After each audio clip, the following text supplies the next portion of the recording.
এই দেখুন, সেজে গুজে আমি রেডি। কী ভাবছেন বাইরে ঘুরতে যাচ্ছি? না, এটা রান্নার জন্য প্রিপারেশন নেওয়া হচ্ছে। অবাক হচ্ছেন তো? আমি একটু সেজে গুজেই সব কিছু করতে ভালোবাসি। যেখানে যাই, যেখানে ঘুরি, একটু সেজে গুজে থাকি। এই দেখুন, চিকেন রেসিপি বানাবো। আগে সবগুলো কেটে নিয়েছি এবং কাটাগুলো কি সুন্দর হয়েছে। আমি কিন্তু ছুরি দিয়ে কেটেছি, কোনো বটি ফটি আমি ইউজ করতে পারি না। যাই হোক, চিকেনটা বসিয়েছি, চিকেনটা উঠছে। আর সেই সঙ্গে বলি, নিজে নিজে রান্না করছি কয়েকদিন হলো, কিন্তু বেশ ভালো লাগছে। একটা ভালো এক্সপিরিয়েন্স। এবং সবথেকে বড় কথা কি জানেন, যখন আপনি নিজে কিছু করবেন না, তার আনন্দটাই আলাদা। এবং সেটা করে যখন আপনার মনের মতো হবে, তখন তো আর মানে কথাই নেই। এই দেখুন, আমি একটা লম্বা ঘ্রাণ নিলাম। চিকেনের গন্ধ তো মানে বেশ কষার সময় যে গন্ধটা বেরোয়। আমি খাবার রেডি করে নিয়েছি, একটু গরম ঝোল, একটু স্যুপটা টেনে নিচ্ছি। শান্তি শান্তি, মানে এটা একটা আলাদা শান্তি, বুঝলেন তো?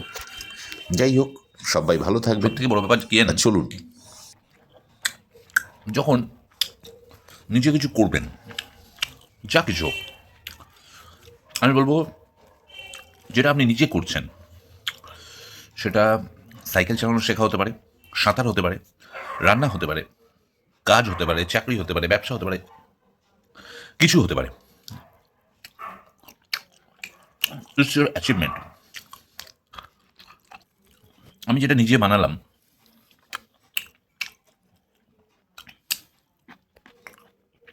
বলতেই পারেন যে দাদা আমরা এর থেকে ভালো বানাই। I agree, I agree with your comments. কিন্তু যে কোনো জিনিস আপনি যখন নিজে করবেন না, এটা কিন্তু তার আলাদা গুরুত্ব রাখে। মানে শীতকালে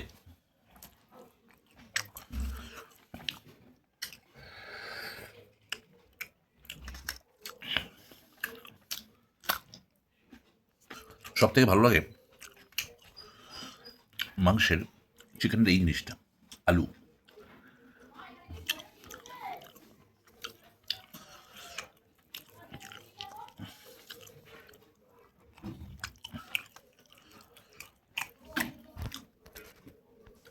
ঝোলটা দেখুন,